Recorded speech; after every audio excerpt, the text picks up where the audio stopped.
मैं आज सभी मीडिया बंधुओं का स्वागत करता हूं।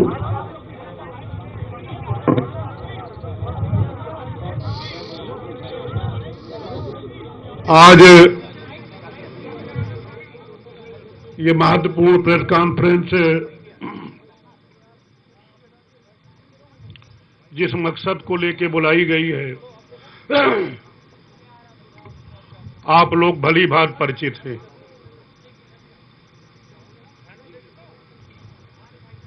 आज मैं जो भी घटनाक्रम हुआ है उस पर थोड़ा पीछे जाकर के पूरी जानकारी आप लोगों को देना चाहता हूं, और जो भी कार्रवाई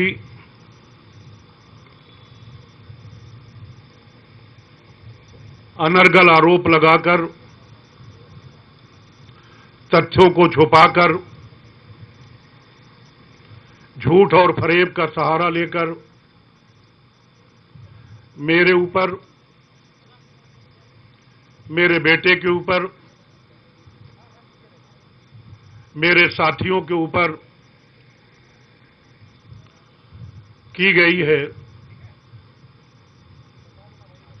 उसका खुलासा भी मैं बाद में रखूंगा। लेकिन मैं शुरुआत कहां से हुई है वो पहले तथ्य आपके सामने रखना चाहता हूं।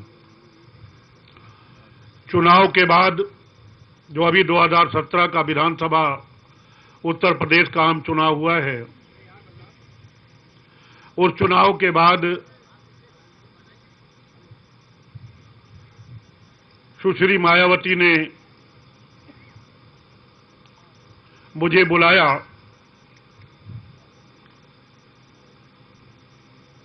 मेरे साथ मेरा बेटा भी था, अफजल। दिल्ली बुलाया गया और मुझसे कहा कि जो मैं आज जानना चाहती हूं, अपने नेता को सही सही बताना चाहिए, छुपाना नहीं चाहिए। और उन्होंने सबसे पहले यही सवाल किया कि मुसलमानों ने बीएसपी को वोट क्यों नहीं दिया। मैंने कहा, बहन जी, ऐसा नहीं है।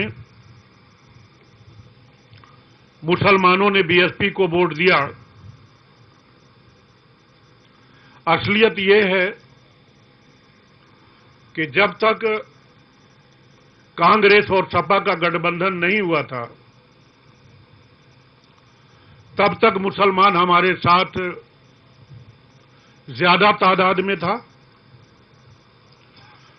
और जैसे ही गठबंधन हो गया कांग्रेस और सपा का, मुसलमान कंफ्यूज हुआ और वो बट गया, हमें भी मिला। लेकिन पहले जितना हमारे साथ खड़ा था उसमें थोड़ी कमी आई। कहने लगी कि मैं आपकी बात से सहमत नहीं हूं। हालांकि ये बात उन्होंने,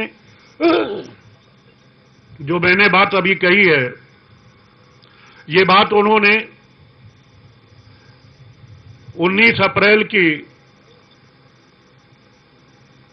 उत्तर प्रदेश बहुजन समाज पार्टी के कार्यालय में पूरे प्रदेश के हजारों लोगों के सामने भी ये बात कही जो मैं कहने जा रहा हूं, जो उन्होंने मुझसे कही। कहने लगी, मैं सहमत नहीं हूं। हमने 1993 में सपा से गठबंधन किया तो हमें मुसलमान नहीं मिला। हमने 96 में कांग्रेस से गठबंधन किया तो हमें मुसलमान नहीं मिला। आप गलत बोल रहे हो, मुझे गुमराह कर रहे हो। और उल्टा सीधा बोलना शुरू कर दिया।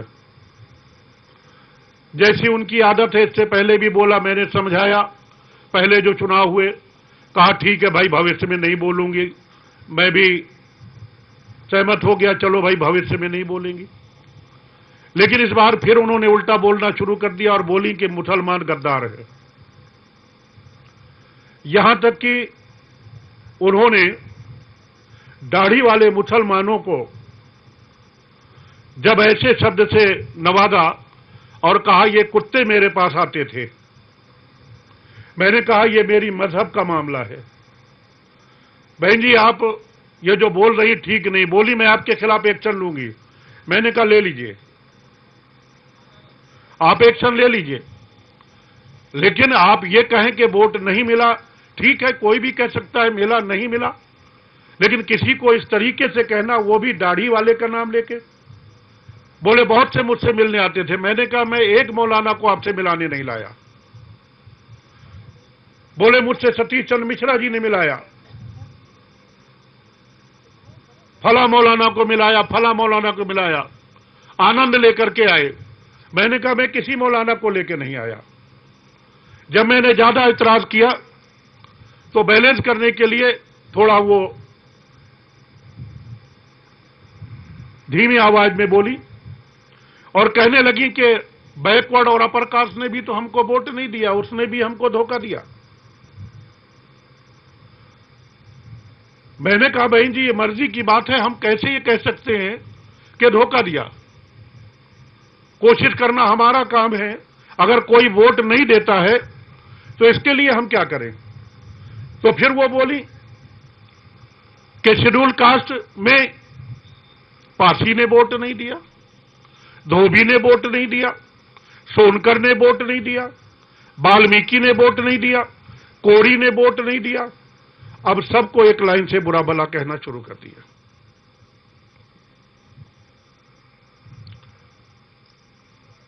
और जब मैंने कहा कि बहन जी इससे कोई बात नहीं बनेगी, कहने लगी ठीक है मैं तुमसे बाद में बात करूंगी। इसके बाद उन्होंने 19 तारीख को मेरा नाम लिए बगैर प्रदेश की मीटिंग में पूरे प्रदेश के सारे कैंडिडेट, सारे प्रभारी, सारे जिलाध्यक्ष, सारे कोऑर्डिनेटर सबने सुना, माइक से कहा कि एक वरिष्ठ नेता ने मुझसे कहा कि गठबंधन के कारण ये हो गया, ये हो गया, ये हो गया। मैं सहमत नहीं हूं।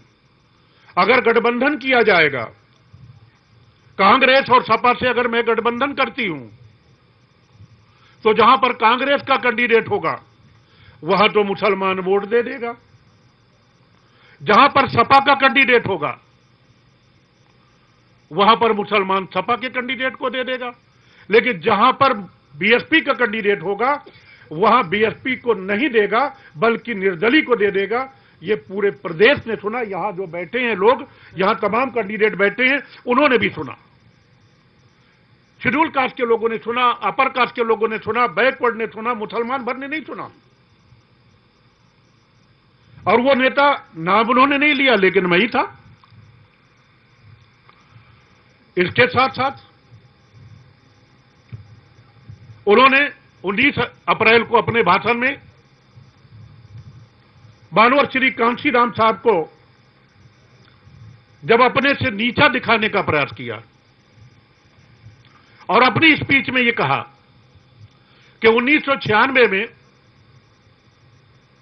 जब विधानसभा का चुनाव, नहीं 2002 में, सॉरी 2002 में जब विधानसभा का चुनाव यूपी और पंजाब में एक साथ हो रहा था, तो मानवर कांशीराम साहब यूपी का सारा पैसा लेकर के पंजाब चले गए और ये कहा कि मैं पंजाब में सरकार बना के लौटूंगा, और मुझसे कहा यूपी तुम्हारे हवाले। यूपी में हम लगभग 100 एमएलए जीत गए, सुश्री मायावती जी बोली, लेकिन मानवर कांशीराम साहब पंजाब में खाता नहीं खोल पाए। मैंने मानवर कांशीराम साहब को पीछे धकेलने का काम किया। दोबारा जब मैं मिला, बहन जी बोली कि मैंने जो आज लोगों के सामने बात रखी है, लोगों ने क्या कहा। मैंने कहा बहन जी लोगों को अच्छा नहीं लगा, जिन कांशीराम साहब ने नींव रखी बीएसपी की, जिन कांशीराम साहब ने आपको बीएसपी में शामिल किया, आपको कैडर सिखाया, आपको राजनीति सिखाई, आपने अपने आप को उनसे ऊपर साबित कर दिया। ये कार्यकर्ताओं को अच्छा नहीं लगा। बोले भाई फिर आप वही बात करने लगे, मैं आपके खिलाफ कार्रवाई करूंगी। मैंने कहा कर दीजिए, मैं कर दीजिए। फिर नॉर्मल हुई, फिर कहने लगी कि नहीं भाई चलो अच्छी बात है, आप बात बता रहे हो, मुझे भले ही बुरा लग रहा है, सारी बात बताओ और क्या है लोगों का। मैंने कहा बहन जी आप घोषणा पत्र जारी नहीं करती, अगर पूछ रही हूं तो मैं बताता हूं। लोगों का कहना है कि आप घोषणा पत्र जारी करो, और लोगों का यह कहना है कि पार्टी की यह दुर्गति इसलिए हुई है कि आप लोगों से मिलना पसंद नहीं करती। आप जिला स्तर के लोगों को बुला करके मिलो। इसके साथ साथ बहन जी आप अगर पूछ रही हैं तो विधानसभा 2017 के चुनाव में आपने सिर्फ 55 जनसभाएं लगाई और बीच में कई दिन छुट्टी मार दी, जबकि दूसरे नेताओं ने 250, 300 दूसरी पार्टी के नेताओं ने किया। बहन जी आपको भी बढ़ाना चाहिए। बोले मैं अपनी जान दे दूं क्या? मैंने कहा आप पूछ रही हैं कि बताओ क्या कमी है, तो मैं बता रहा हूं। मैंने कहा बहन जी आप स्टेज पे जाती थी, सारे प्रत्याशी बैठे रहते थे, यहां बैठे हैं प्रत्याशी, अगर एक एक प्रत्याशी का नाम ही ले लेती कि उस विधानसभा सीट से ये है इनको जिता दो, इस विधानसभा सीट से ये है इनको भी जिता दो, आपने किसी प्रत्याशी के लिए वोट ही नहीं मांगा।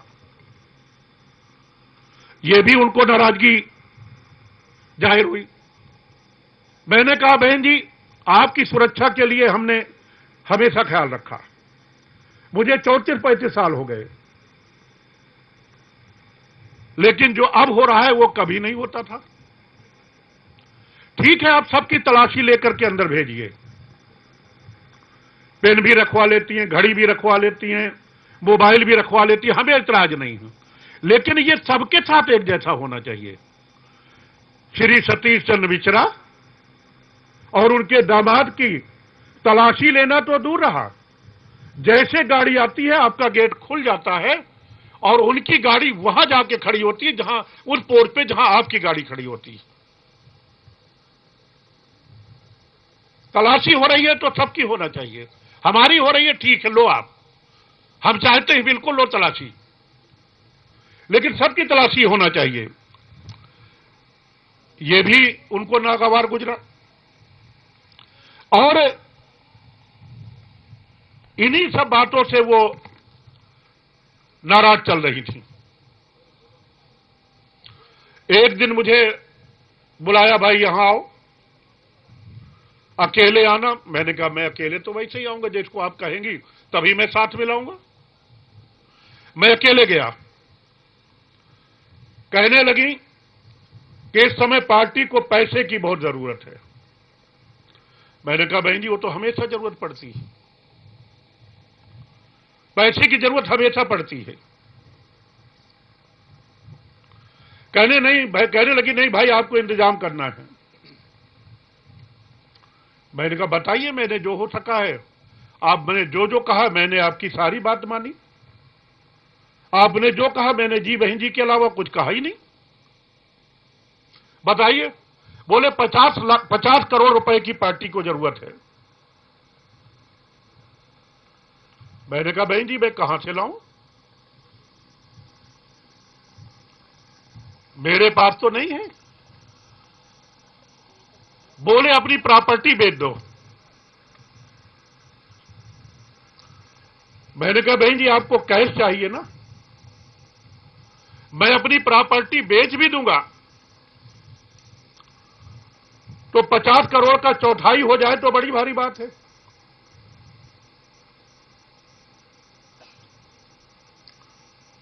बोली देखो अगर आगे बढ़ना है तो आपके लिए ये अच्छा है, आप आगे बढ़ जाओगे पार्टी में, जैसे बढ़ाया फिर बढ़ावा मिलेगा। मैंने कहा मैं कहां से लाऊं, आप मेरी पूरी प्रॉपर्टी जिसके नाम कहो मैं लिख लूं। बोले अपने परिवार वालों को बुलाओ, रिश्ते नातों को बुलाओ। और सरकार में जिनके आपने काम किए हैं उनको बुलाओ, 1-1, 2-2 करोड़ रुपया उनसे लो, प्रॉपर्टी बेच करके जो मिले मुझे दो। मैंने कहा नोटबंदी के बाद प्रॉपर्टी अगर मैं बेचूंगा भी तो कैश नहीं मिलेगा, मैं तैयार हूं, पार्टी हित में अगर यह है तो ठीक है भाई आप ले लो, मैं प्रॉपर्टी बेचने को तैयार हूं। प्रॉपर्टी बेचने के लिए बोली कि ऐसा है कि तुम्हारे बीवी बच्चे काम नहीं आएंगे, तुम आगे बढ़ोगे तभी वो तुम्हारा साथ देंगे, ये बच्चों के नाम जो भी मकान और ये जो कुछ किया ये सब बेच बात के अलग करो और ला करके दे दो। मैंने कहा मेरा खून ऐसा नहीं है, आप कह रहे हैं बेच के दे दो वो अलग बात है, लेकिन मेरे काम नहीं आएंगे इससे मैं सहमत नहीं हूं। इसके बाद मैं अपने भाइयों के पास गया, रिश्तेदारों के पास गया, दोस्त यारों से कहा भैया कुछ करके दे दो। पार्टी के मैंने कुछ लोगों से कहा कि मेरी प्रॉपर्टी बिकवा दो, ये कैंट की प्रॉपर्टी है, ये लीज पे है, किसी की प्रॉपर्टी नहीं है ये। उसके बाद भी मैंने पार्टी के लोगों से कहा और ये नहीं बताया कि पैसा कहां देना है, क्या करना है। मैंने कहा मुझे जरूरत है भाई इसको बिकवा दो। वादा किया, मेरे पुरखों की जो प्रॉपर्टी थी, खेती बाड़ी थी, मैंने उसके लिए कहा, पार्टी के लोगों से, परिवार के लोगों से कहा, मेरे भाई, मेरे रिश्तेदार, मेरे दोस्त यार सब यहां हैं, उन्होंने कुछ पैसा इकट्ठा करके दिया। मैंने बहन जी से फोन पे कहा कि बहन जी को थोड़ा सा हो गया है, मैं लेके आ रहा हूं। बोले नहीं नहीं, सारा लेकर के आना है।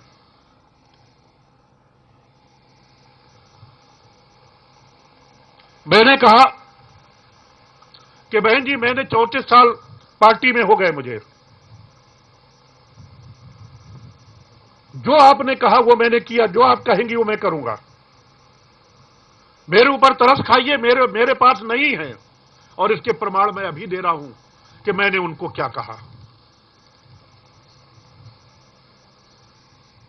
मैंने कहा बहन जी आपको मालूम है कि 1996 में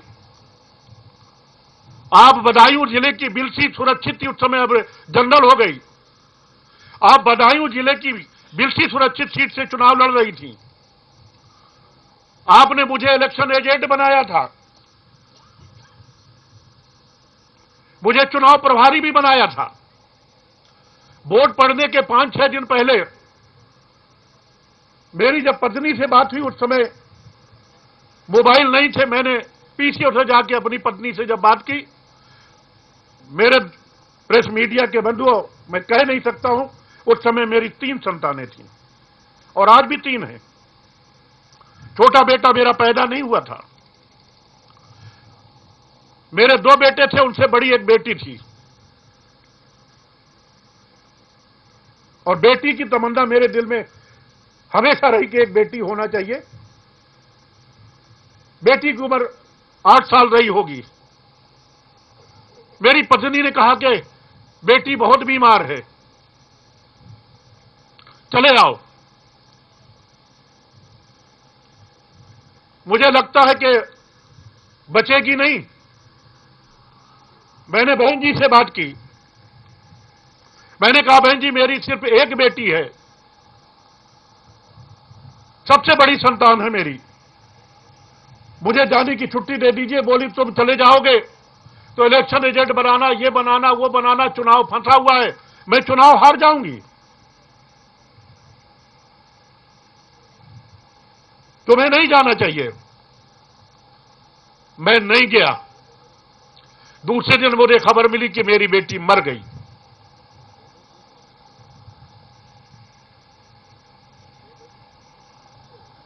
मरने के बाद मेरी पत्नी ने रो रो के मुझसे कहा कि अब तो आ जाओ। मैंने फिर बहन जी से पूछा, बहन जी ने कहा जो होना था हो गया, 3 दिन बाद इलेक्शन है। मैंने अपने भाइयों से, अपने सालों से, अपने रिश्तेदारों से कहा कि भाई मैं नहीं आ रहा हूं, दफना दो। दफना दिया। मैंने कहा बहन जी वो कुर्बानी आपको याद नहीं है?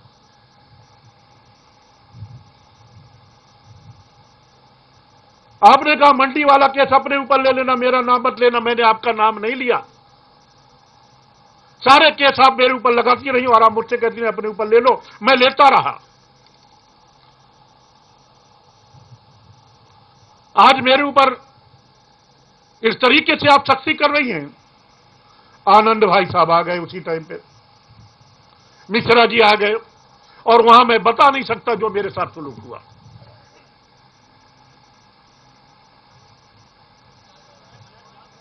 किस हद तक बदतमीजी मुझसे की गई।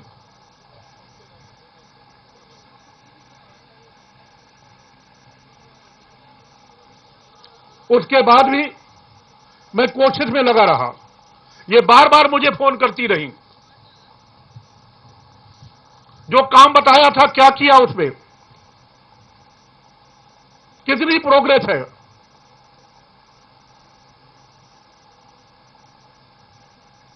बार बार पूछती रही। इसके साथ एक काम और थोप दिया, पूरे प्रदेश की मेंबरशिप की किताबें लाओ, उनका पैसा लाओ, कैंडिडेट जो हार गए हैं, जो भाग गए हैं, उनसे भी लेके आओ। मैंने कहा मैं सारे कैंडिडेटों को पहचानता भी नहीं हूं।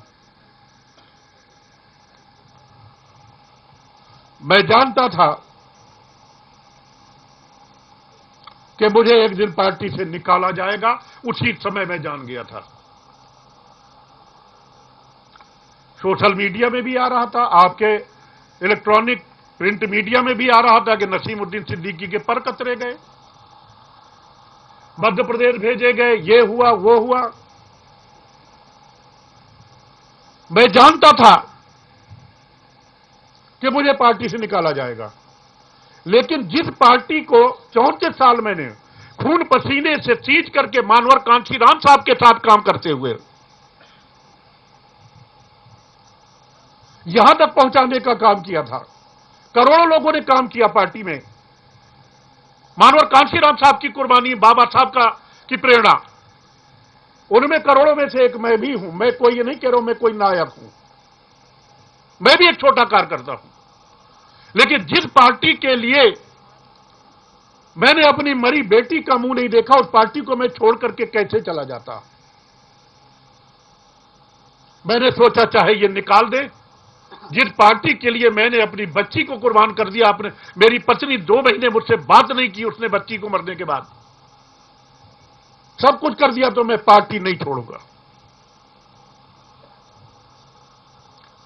मैं अच्छी तरीके से जानता था, तमाम प्रेस मीडिया के यही बैठे हुए, उनसे भी मेरी बात हुई कि मुझे निकाला जाएगा, मेरे खिलाफ कार्रवाई होगी, लेकिन मैं नहीं छोड़ूंगा, क्योंकि मैं पार्टी नहीं छोड़ सकता। वरना मेरी सारी कुर्बानी का मतलब क्या हुआ, जो मैं, जिसको मैंने बूंद बूंद फीड करके यहां भेजा, और वो आज मैं छोड़ के चला जाऊं। आज मैं ही नहीं, सारे देश के दलित, ओबीसी, मुस्लिम समाज और अपर कास्ट जो गरीब तबके के लोग हैं,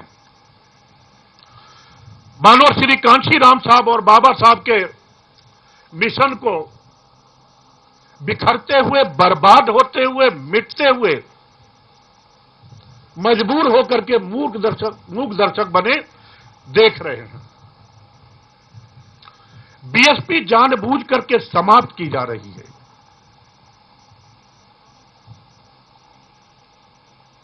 और समाप्त करने वाला कोई और नहीं बल्कि श्री सतीश चंद्र मिश्रा एंड कंपनी की साजिश के तहत सुश्री मायावती जी और श्री आनंद कुमार समाप्त कर रहे हैं। कहने वाले तो यह भी कहते हैं कि जानबूझ करके पार्टी इसलिए समाप्त की जा रही है कि सुश्री मायावती जिस जगह तक पहुंच सकती थी पहुंच गई। 4 बार मुख्यमंत्री बन चुकी, अब मुख्यमंत्री तो छोड़ो, राज्यसभा की एमपी बनने के भी लाले। इसलिए वो खुद चाहती हैं कि बीएसपी समाप्त कर दो, ताकि दलित समाज का कोई भी व्यक्ति मुख्यमंत्री या उनकी हैसियत तक ना आ सके। इतिहास में अगर नाम रहे दलित समाज में से किसी का, तो सुश्री मायावती जी का ही नाम रहे, किसी और का नाम ना रहे। कल दिनांक 10/5/2017 को श्री सतीश चंद्र मिश्र जी ने मुझे व मेरे पुत्र अफजल सिद्दीकी को झूठे, बेबुनियाद, मनगढ़ंत, गलत मानसिकता के तहत आरोप लगाते हुए पार्टी से निकाल दिया। श्री सतीश मिश्रा जी 2003 से पार्टी में हैं। मैं उनसे 20 साल पहले 1983 से हूं, जब से पार्टी नहीं बनी थी, बामसेब DS4 था। मनगढ़ंत लगा करके आरोप निकाल दिए। उन्होंने आरोप लगाया कि मेरे अवैध बूचर खाने चल रहे हैं। अरे मिश्रा जी, एक का नाम बता दो, अवैध का नाम बता दो। कह देने से काम चल गया। उन्होंने आरोप लगाया कि मैंने इस 2017 के विधानसभा चुनाव में कुछ लोगों से रुपए ले लिए जो व्यापारी या उद्योगपति थे, कि हमारी सरकार बनने वाली है और फिर मुझे कई विभाग मिलेंगे तो मैं आपके काम करा दूंगा। कुछ लोगों ने कह दिया और 34 साल के आदमी के ऊपर यकीन नहीं किया, उससे पूछा भी नहीं, उससे स्पष्टीकरण भी नहीं मांगा, कार्रवाई कर दी। वो कुछ लोग जिनका पार्टी से कोई संबंध न था, न है, न रहेगा, कौन है वो लोग? है ही नहीं कोई। अगर कुछ लोग हैं, कोई उद्योगपति है तो एक का नाम बताओ, सामने लाओ।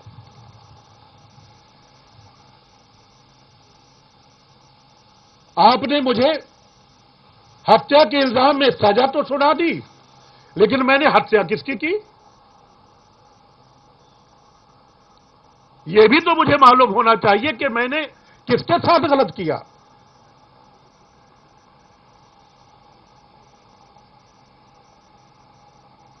इसके साथ साथ मेरे ऊपर आरोप और लगाया कि मुझे मध्य प्रदेश दिया गया था, उत्तर प्रदेश का कुछ एरिया मध्य प्रदेश का दिया गया था कि संगठन का काम करो। मैं वहां नहीं गया, बल्कि लखनऊ, नोएडा, दिल्ली में रह के पार्टी विरोधी गतिविधियों में लिप्त रहा। अरे वो पार्टी विरोधी गतिविधियां क्या है भाई?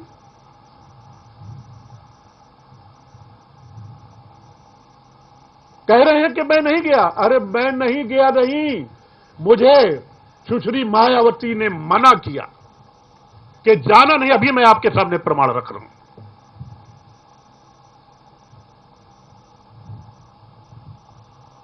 शहरी निकाह के चुनाव तक मत जाना।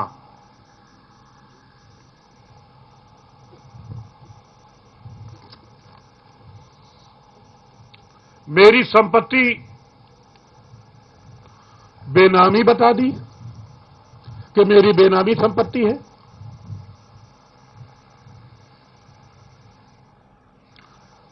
बेनामी संपत्ति के बारे में या मेरे असेट्स के बारे में सबसे पहले 2003 में ताज कॉरिडोर के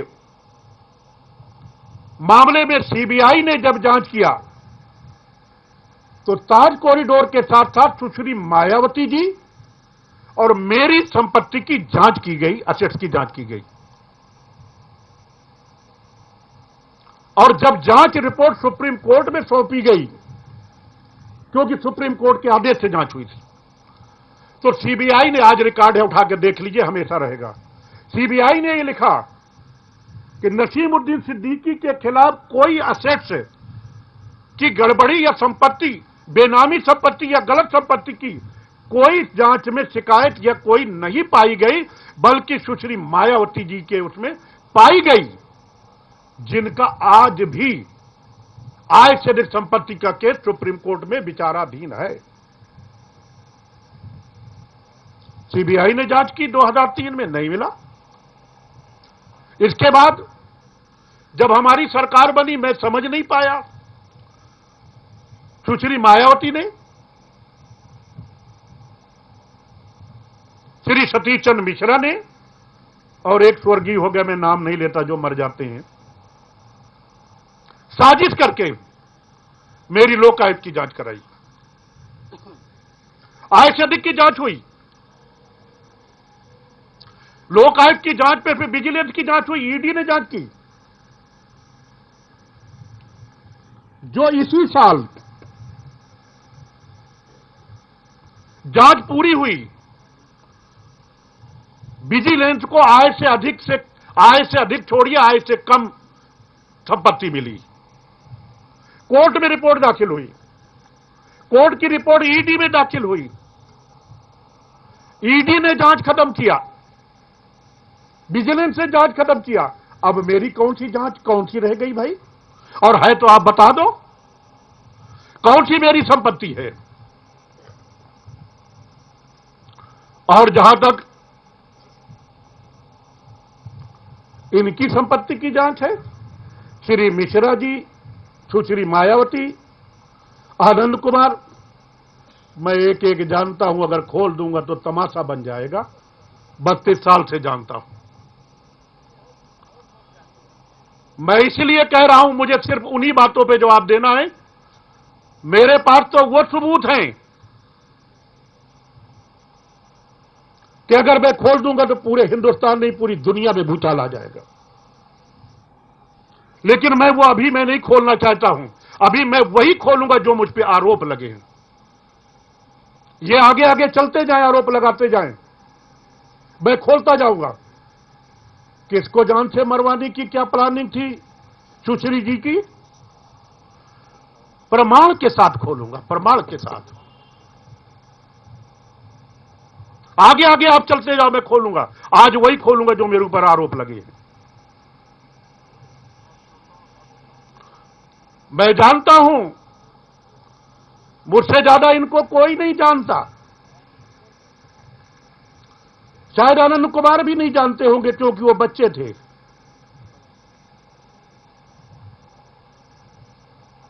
और वो बहन जी उनको दूर दूर रखती थी। अभी पास तो अभी 10 साल से आए हैं, उससे पहले तो दूसरे पास थे। खैर, वो उनके घर का मामला, मुझे उस पर नहीं लेना। मेरे घर में भी तमाम मामले थे, उस पर मुझे नहीं जाना। इनके कई गिरोह हैं, और एक गिरोह ऐसा भी है जो अपराधियों का है। वो अपराधियों का गिरोह क्या करता है? सुश्री मायावती जी के खिलाफ किस चैनल ने दिखाया, किस अखबार ने दिखाया, गाड़ी तोड़ दो, आग लगा दो। कौन सी नेता बोली, उसको आग लगा दो उसके घर में।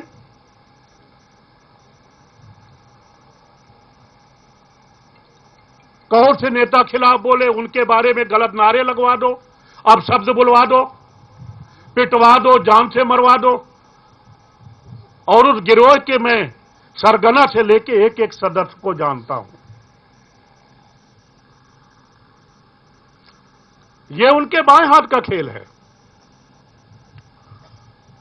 लेकिन मैं पार्टी में पैदा हुआ, मैं नहीं चाहता था कि पार्टी छोड़ना पड़े। हमेशा समझाता रहा ये ठीक नहीं है, और समय समय पे मैंने समझाया। और कई ऐसे काम जो उन्होंने अनैतिक मुझे कहे कि तुम्हें करना है, मैंने नहीं किए। चाहेंगे तो मैं प्रमाण दे दूंगा कौन से मैंने नहीं किए।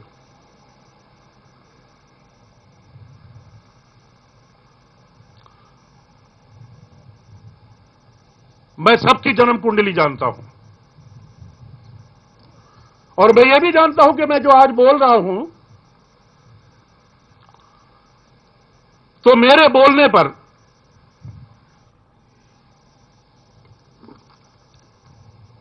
सुश्री मायावती अपने उस गिरोह से मेरे ऊपर भी अटैक करा सकते हैं, मेरा भी घर जलवा सकते हैं, मुझे भी मरवा सकते हैं। मेरे बच्चों को पिटवा सकते हैं, मेरे पत्नी को पिटवा सकते हैं, परिवार वालों को कर सकते हैं, और मेरे जो साथ में बैठे हैं अभी, या जो पूरे प्रदेश में मेरे साथ में मेरे शुभचिंतक हैं, किसी को कहीं पिटवाया जा सकता है। जहां तक मेरा सवाल है, मैंने मिलिट्री में नौकरी की है, मैंने आर्मी का नमक खाया, बॉर्डर में रह करके विदेशियों से मैंने मुकाबला किया है। कई बार लाशों को 17-17 किलोमीटर बर्फ के पहाड़ में कंधे में लाद करके भी लाना पड़ा है। मैं इन अपराधियों से नहीं डरता हूं, जो करा सकती हूं वो करा लें। मैंने फैसला कर लिया है कि मैं मर जाऊंगा, लेकिन अब बीएसपी से बाहर हो गया, गलत बात नहीं मानूंगा और न इनके सामने अब झुकूंगा। आज क्या हो रहा है? खास तौर पे दलित समाज के लोग परेशान हैं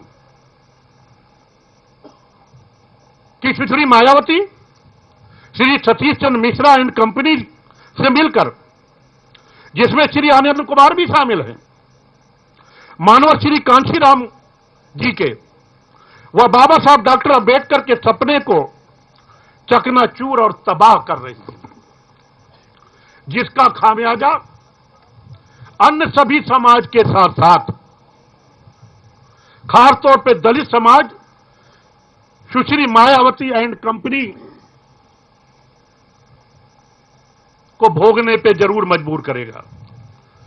जिन मानवर कांशीराम जी के व बाबा साहब के मिशन को मैंने अपने जीवन के बहुमूल्य लगभग 35 वर्ष लगा दिए, उस मिशन को बर्बाद होने से खास तौर पर दलित समाज Shri Satish Chandra and company, Shri Satish Chandra Mishra and company द्वारा सुश्री मायावती जी को अपने चुंगल में लेकर बर्बाद और तबाह होने से बचाएं, ये मेरी अपील है।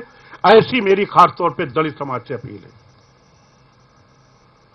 क्योंकि श्री सतीश चंद्र मिश्रा एंड कंपनी ने सुश्री मायावती जी को अपने चुंगल में फंसा लिया है और उन्हें ब्लैकमेल करके, जांचों व जेल का डर दिखा करके, साथ में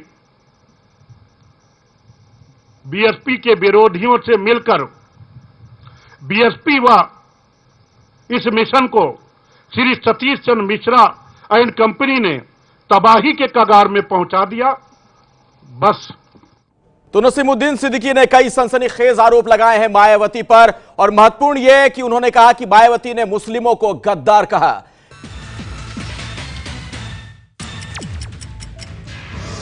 ये है एबीपी न्यूज, आपको रखे आगे।